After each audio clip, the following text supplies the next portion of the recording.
Hello friends, welcome to our channel. Friends, जल्दी से आप सभी इस लाइव सेशन के साथ जुड़ जाएं। और इस वीडियो में हम जैसे कि फ्रेंड्स कल हमने डिस्कस करा था जो आपका third semester DElEd third semester का जो हमारा मैथ यानी कि बहुविकल्पीय प्रश्न जो कि फ्रेंड्स हम राजन सीरीज के द्वारा डिस्कस कर रहे हैं। और इससे आप सभी को यहाँ ये पता चलेगा कि आप सभी की परीक्षा में जो है कैसे प्रश्न पूछे जाते हैं। ठीक है, एक प्रैक्टिस भी होगा। तो आज क्योंकि कल जो है फ्रेंड्स टेक्निकल इशू की वजह से कट गया था, तो हम लोगों ने 6 प्रश्न डिस्कस कर लिया है। आज डिस्कस करेंगे प्रश्न नंबर 7 कि कोई धन किस ब्याज की दर से 12 वर्षों में दोगुना हो जाएगा। अगर हम आपकी बुक के बारे में बात करें तो फ्रेंड्स एक ऐसे ही प्रश्न पूछा गया था। और हम लोगों ने जब साधारण ब्याज पढ़ा था तो फ्रेंड्स उसमें एक सवाल हमने किया था कि किस साधारण ब्याज की दर से धन 20 साल में 3 गुना हो जाएगा। और जिसका आप सभी ने आंसर भी दिया था। आई होप कि आप सभी को याद होगा। और सिंपली उसी वे से हम इस प्रश्न को भी सॉल्व करेंगे।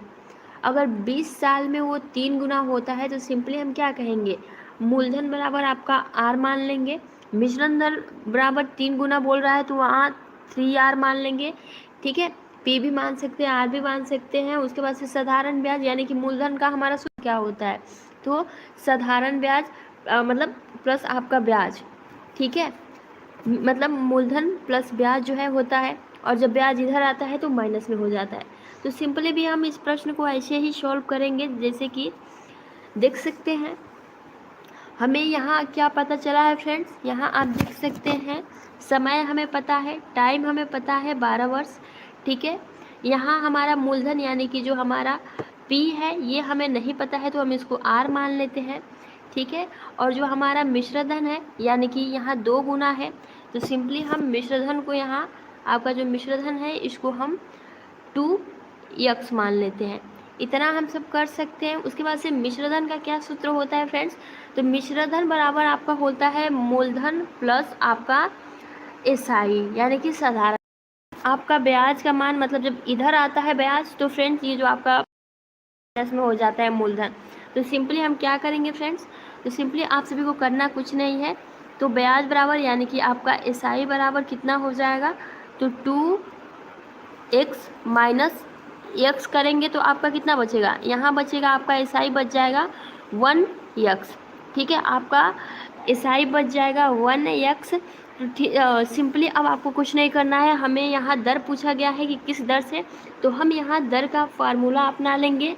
हम जो है फ्रेंड्स यहाँ जो हमारा दर का फार्मूला क्या होता है फ्रेंड्स, तो सिंपली आप कह सकते हैं दर बराबर आपका कितना होता है, तो साधारण ब्याज।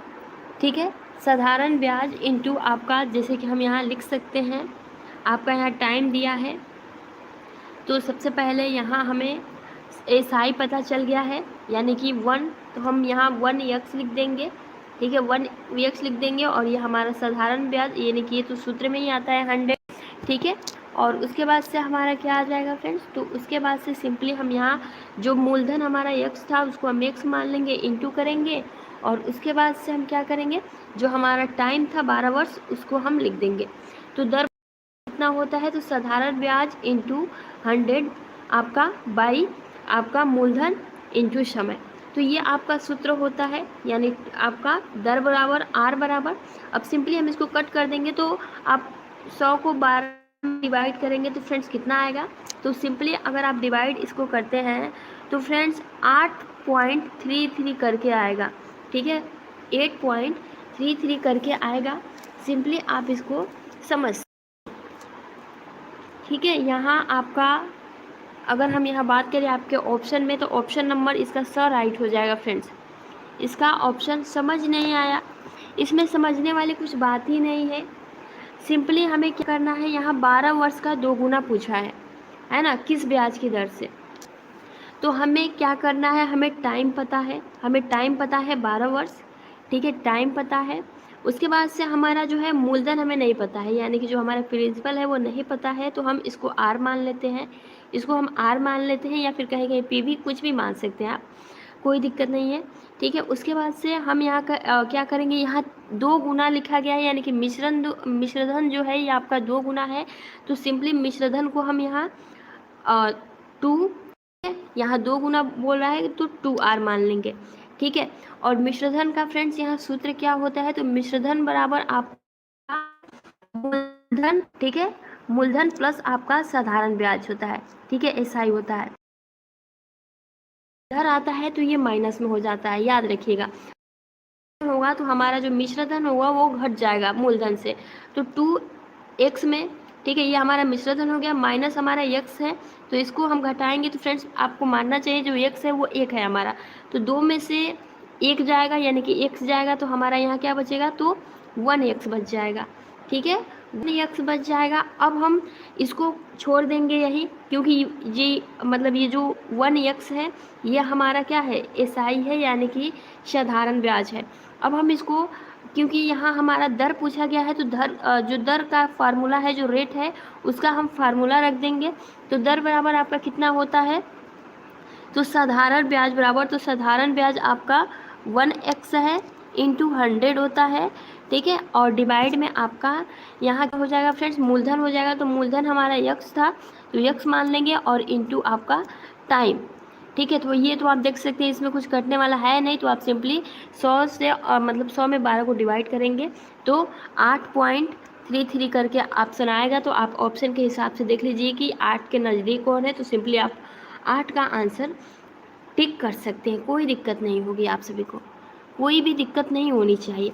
अगर आप सभी को समझ में नहीं आ रहा है तो देखिए इस मतलब इसके थ्रू एक और प्रश्न आता है, अगर यहाँ 3 गुना पूछ ले, जैसे कि अगर आप सभी से पूछ ले कि यहाँ कोई धन किसी ब्याज की दर से 20 वर्षों में 3 गुना होगा, ठीक है, यहाँ 3 गुना कर दे, तो अब आप क्या करेंगे, तो मूलधन बराबर, जैसे आपका मूलधन यानी कि P बराबर आपको नहीं पता है तो R मान लेंगे, ठीक है।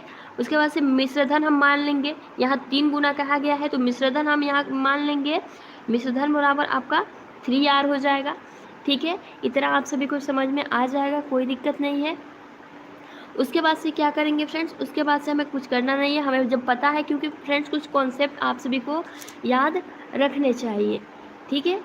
कुछ ये तरीका सबसे सिंपल है, इन प्रश्नों का सॉल्व करने का तरीका बस आप सभी का यही है कि बस आप सभी कॉन्सेप्ट को याद रखें, ठीक है, आप सभी से क्वेश्चन सॉल्व हो जाएगा। मिश्रधन बराबर आपका मूलधन प्लस ब्याज होता है, और जब ब्याज का मान इधर आता है तो मिश्रधन जो है मूलधन माइनस में हो जाता है, तो 3x को हम जो है 3x को माइनस x करेंगे तो ये घटेगा, तो यहाँ 2x हो जाएगा, और ये हमारा SI हो जाता है, ठीक है, SI हो जाता है, यानी कि ये हमारा साधारण ब्याज यहाँ से निकल गया। अब हम यहाँ दर का फार्मूला रखेंगे, क्योंकि दर पूछा गया है, तो SI दर का हमारा फार्मूला क्या होता है, साधारण ब्याज इंटू, तो हमारा साधारण ब्याज यहाँ 2x है, ठीक है, इंटू 100 करेंगे, और डिवाइड में हमारा क्या आएगा, तो डिवाइड में हमारा मूलधन बराबर x है हमारा, इंटू करेंगे, और उसके बाद से हमारा टाइम 20 साल है तो यहाँ 20 लिखेंगे, ठीक है।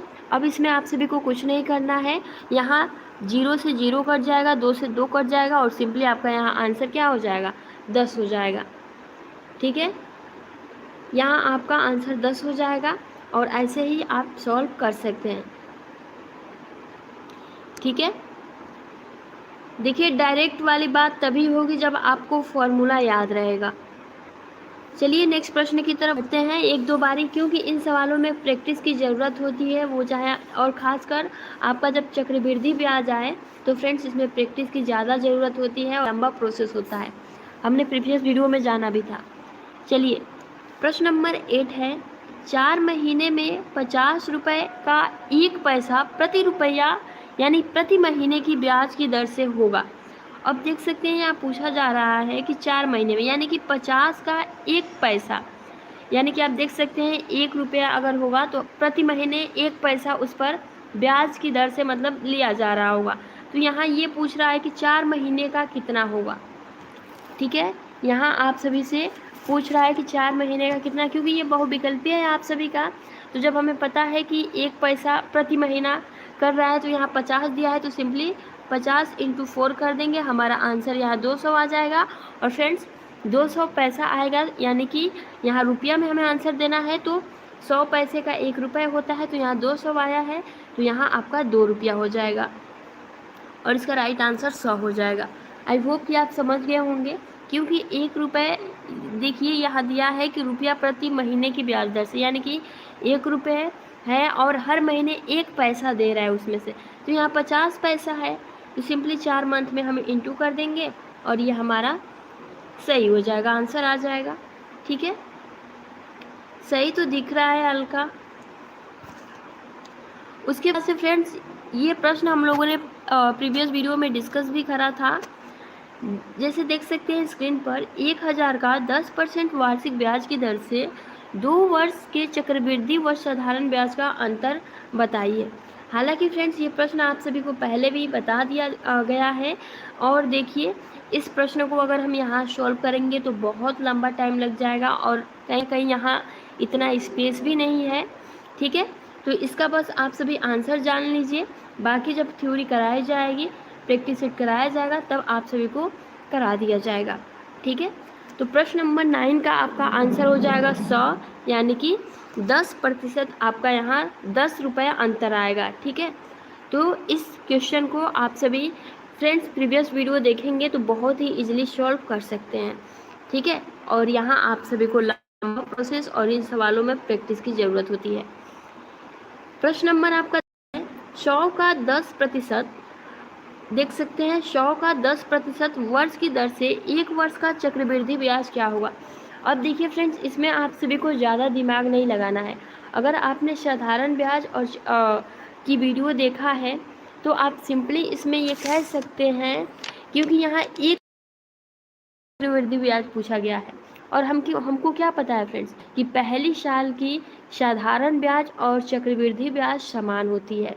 ठीक है, अगर यहाँ 2 साल 3 साल पूछता तो बिल्कुल हम इसको सॉल्व करते हैं, लेकिन आप सभी को जब पता है कॉन्सेप्ट में कि मतलब कि 1 साल का जो चक्रवृद्धि ब्याज और साधारण ब्याज सेम होता है, तो सिंपली हम यहाँ फॉर्मूला रखेंगे आपका एसआई का, यानी कि साधारण ब्याज का। तो एसआई बराबर आपका कितना होता है, तो मूलधन इंटू दर इंटू समय डिवाइड 100।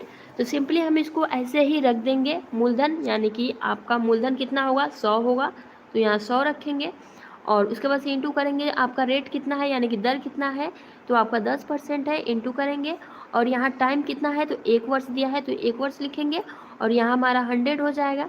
ठीक है, अब क्या करेंगे फ्रेंड्स, तो आप सिंपली यहाँ 100 से 100 काट देंगे और सिंपली आपका यहाँ आंसर 10 आ जाएगा, 10 रुपये आ जाएगा। तो आई होप कि आप सभी फ्रेंड्स इसको समझ गए होंगे बहुत ही ईजी तरीके से। अगर आप सभी को समझ में आ रहा हो तो आप लाइव सेशन को लाइक कर सकते हैं, अपने दोस्तों को भी शेयर कर सकते हैं। चलिए नेक्स्ट प्रश्न की तरफ बढ़ते हैं। प्रश्न नंबर आप सभी का 11 है। अब देखिए प्रश्न नंबर 11 में क्या पूछा जा रहा है, यदि प्रेक्षणों की संख्या 13 तथा उनका माध्य 9 है तो उनका योगफल कितना होगा। अब फ्रेंड्स, यहाँ माध्य के बारे में हम लोगों ने एक क्वेश्चन पहले भी डिस्कस करा था, कल डिस्कस करा था आई थिंक। ठीक है, अब देखिए माध्य बराबर आप सभी की पूछा गया है, यानी कि प्रेक्षणों की संख्या यहाँ 13 दिया गया है और उनका माध्य 9 दिया गया है और आप सभी से योगफल पूछा गया है। ठीक है, योगफल पूछा गया है, तो माध्य बराबर आप सभी का कितना होता है फ्रेंड्स, तो माध्य बराबर आपका होता है प्रेक्षणों की संख्या, प्रेक्षणों का जो है योग होगा। ठीक है, प्रेक्षणों का योग होगा और उसकी संख्या होगी, प्रेक्षणों की संख्या होगी। ठीक है, तो हम सिंपली इसको कैसे रख सकते हैं, इसको रखना कुछ नहीं है, आप 13 इंटू 9 को जो है गुणा कर दीजिए, सिंपली डायरेक्टली, इसमें आप सभी कुछ नहीं करना है। ठीक है, और आपका अगर आप 13 में 9 का गुणा करेंगे तो आपका 117 आंसर आ जाएगा और यहाँ ऑप्शन नंबर ए आपका राइट हो जाएगा। ठीक है, बहुत ही इजी तरीके से आप इन प्रश्नों को सॉल्व कर सकते हैं, 2-4 बार प्रैक्टिस करेंगे, क्योंकि मैथ का नाम ही है प्रैक्टिस करना। अगर आप प्रैक्टिस नहीं करेंगे तो फ्रेंड्स आप सभी को कॉन्सेप्ट भूल जाएंगे, फिर आप सभी से सॉल्व नहीं हो पाएगा। चलिए नेक्स्ट प्रश्न है प्रश्न नंबर आप सभी का 12 और यहाँ आप सभी के आंसर भी आ रहे हैं। अजीत कुशवाहा, शबनम, शानू सैनी, सुमन यादव, बहुत बढ़िया। चलिए प्रश्न नंबर नेक्स्ट है, प्रश्न नंबर 12, प्रथम 10 प्राकृतिक संख्याओं का माध्य क्या होगा। फिर से एक बार आप सभी को यहाँ माध्य पूछा गया है और यहाँ 4 ऑप्शन दे रखा है। अब फ्रेंड्स यहाँ अगर 10 प्राकृतिक संख्या यानी कि 1 से लेकर 10 तक सारी प्राकृतिक संख्याएं, यहाँ ये नहीं पूछा है सम संख्या या फिर विषम संख्या। तो सबसे पहले फ्रेंड्स हम क्या करेंगे, ऐसे सवालों को सॉल्व करने के लिए हम सबसे पहले ये 10 प्राकृतिक संख्याओं का योग निकालेंगे। अब अगर आप ऐसे गिनेंगे 1 2 3 आपका हो जाएगा तो फिर इसमें टाइम लगेगा। इसके लिए एक सूत्र है, कौन सा सूत्र, तो n बराबर, ठीक है, यानी कि n और कोष्टक में n+1 और यहाँ आपका डिवाइड 2, ठीक है। यहाँ हम योग ऐसे देख सकते हैं। तो सिंपली हमारा संख्या कितना है, तो संख्या हमारा 10 है, ठीक है। और ये कोष्ट में आपका 10+1 करेंगे तो यह आपका 1 यानी कि 11 हो जाएगा, 11 हो जाएगा, और 2 करेंगे, ठीक है, तो ये आपका 2 हो जाएगा। तो सिंपली अब इसको काट देंगे। ये चाहे तो आप सिंपली 11 लिख सकते हैं, ये लिखने की ज़रूरत नहीं है, बस मैंने आप सभी को बताने के लिए लिख दिया। तो सिंपली 2 पच्चे आपका ये कट जाएगा, 2 पच्चे 10 हो जाएगा, और 11 इंटू आपका 5 कितना हो जाएगा, तो 55 हो जाएगा।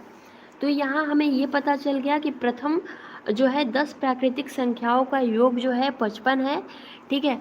अब हम माध्य निकाल लेंगे। माध्य निकालने के लिए जो हमें संख्या योग्य, मतलब जो हमारा 10 प्राकृतिक संख्याओं का योग है, सबसे पहले हम वो लिख देंगे, 55 लिख देंगे, और उसके बाद से संख्या की संख्या लिख देंगे, यानी कि संख्या की संख्या ये जो है आपकी प्रथम 10 प्राकृतिक संख्या यानी कि संख्या की संख्या, इसको हम 10 लिख देंगे, ठीक है।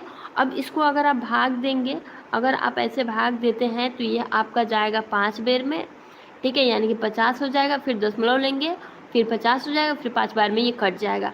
तो यहाँ आपका राइट आंसर हो जाएगा 5.5। और आप सभी का बहुत सही, आप सभी का, ठीक है, आप सभी के जो है आंसर बहुत राइट है यहाँ।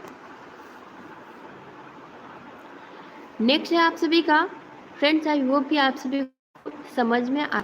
प्रश्न नंबर 13 है, अभी आप देख सकते हैं स्क्रीन पर, ये पूछा जा रहा है, ये तो सिंपल है। यदि किसी बटन का परास 50 है तो, ठीक है, यदि किसी बटन का परास 50 है, वह वर्ग अंतराल 10 है, तो वर्गों की संख्या क्या होगी। तो सिंपली फ्रेंड्स इसका आंसर आप सभी कर सकते हैं कि वर्गों की संख्या यहाँ आपकी 50 होगी। राइट आंसर इसका 50 हो जाएगा, ठीक है। तो कुछ क्वेश्चंस हैं जो कि आप सबको रटने भी पड़ते हैं, याद भी करने पड़ते हैं। नेक्स्ट है प्रश्न नंबर आप सभी का 14। इसमें आप सभी का परिसर पूछा गया है, और परिसर कभी भी पूछा जाए फ्रेंड्स आपको क्या करना होगा, बस एक कॉन्सेप्ट समझ लीजिए। परिसर अगर कभी भी पूछा जाता है तो सबसे बड़ी संख्या को सबसे छोटी संख्या में माइनस कर देते हैं, यानी कि घटा देते हैं, ठीक है। अब कैसे इसमें देखेंगे सबसे बड़ी संख्या कौन है, ठीक है, सबसे बड़ी संख्या कौन है। तो सिंपली हम देख रहे हैं कि सबसे बड़ी संख्या 3.2 है। 3 आपका यहाँ 2 सबसे बड़ी संख्या है, और यहाँ सबसे छोटी संख्या ढूंढेंगे फ्रेंड्स। तो सबसे छोटी संख्या हमें ये दिख रहा है 2.1। तो सिंपली हम 2.1 लिखेंगे, और इसके बाद से इन दोनों को माइनस कर देंगे। 2 में से 1 जाएगा 1 बजेगा, और 3 में से 2 जाएगा 1 बजेगा, और यहाँ आपका दशमलव लगा देंगे। अब देख सकते हैं आपके ऑप्शन में दिया है, ऑप्शन नंबर अ में 1.1, और ये आपका राइट आंसर हो जाएगा, ठीक है।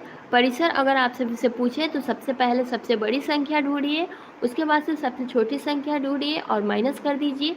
आप सभी का जो आंसर है वो बहुत ही इजी तरीके से फाइंड आउट हो जाएगा, ठीक है फ्रेंड्स। उसके बाद से नेक्स्ट प्रश्न है हमारा, अभी आप देख सकते हैं प्रश्न नंबर 15। आप सभी से पूछा जा रहा है, एक कमरे के फर्श का क्षेत्रफल 48 मीटर स्क्वायर है तथा उसकी ऊंचाई 5 मीटर है, तो कमरे का आयतन क्या होगा। सभी से प्रश्न पूछा जा रहा है फ्रेंड्स। सेशन अच्छा लग रहा हो तो सेशन को एक बार आप लाइक कर दीजिए, ठीक है, लाइक कर दीजिए। तो यहाँ प्रश्न देख सकते हैं फ्रेंड्स, और चूंकि ये आपके बहुविकल्पी है तो आप सभी को इसमें ज़्यादा टाइम नहीं देना होगा, और कहीं ना कहीं ज़्यादा टाइम आपके ले जाएंगे।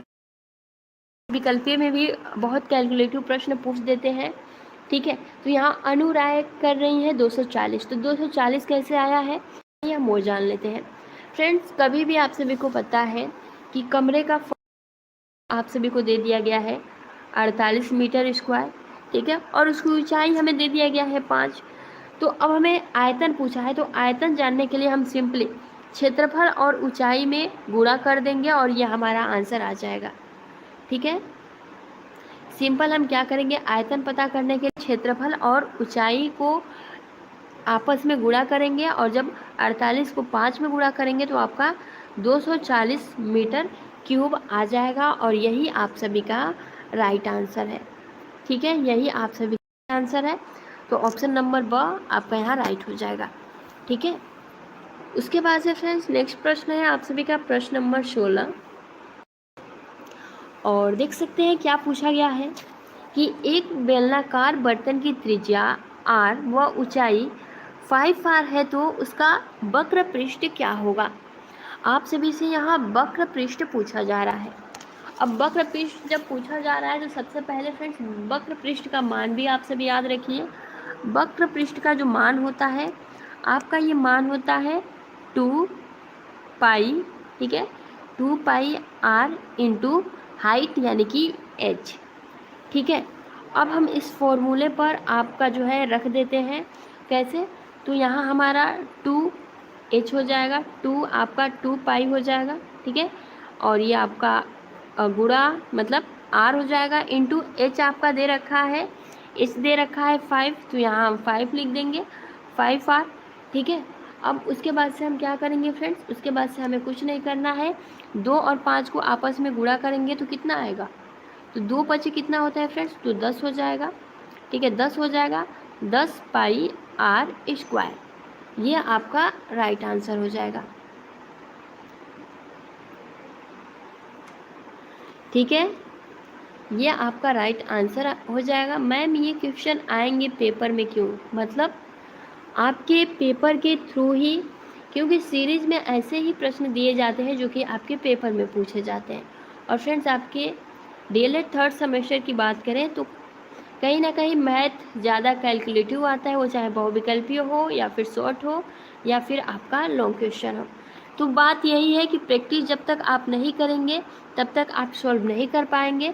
सिंपली हमें देखिए वक्र पृष्ठ का मान याद रखना होगा और सिंपली हम इन प्रश्नों को सॉल्व कर सकेंगे। तो इसका राइट आंसर हो जाएगा ऑप्शन नंबर आपका ब 10 पाई r स्क्वायर।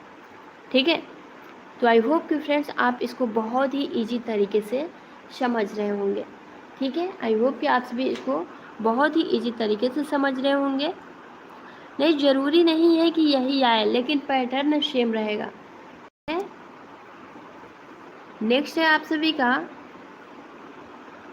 प्रश्न नंबर नेक्स्ट है, एक लंबवृत्तीय बेलन के आधार पर क्षेत्रफल आपका 9 पाई सेमी यानी 9r दे रखा है, तो उसका आप सभी को आधार का व्यास ज्ञात करना है। ठीक है, आधार का जो है आप सभी को व्यास ज्ञात करना है। तो अब कैसे फ्रेंड्स व्यास ज्ञात करेंगे, यहाँ हमारा क्षेत्रफल दे रखा है 9, ठीक है, 9 दे रखा है और हमें बोला है कि आप यहाँ व्यास ज्ञात करिए। तो सिंपली फ्रेंड्स क्षेत्रफल, अब इसका व्यास के बारे में बोला है तो आप सभी को क्षेत्रफल बराबर आप सभी को पता होना चाहिए। ठीक है, क्योंकि व्यास पता करना है तो पाई, ठीक है, पाई r स्क्वायर होता है।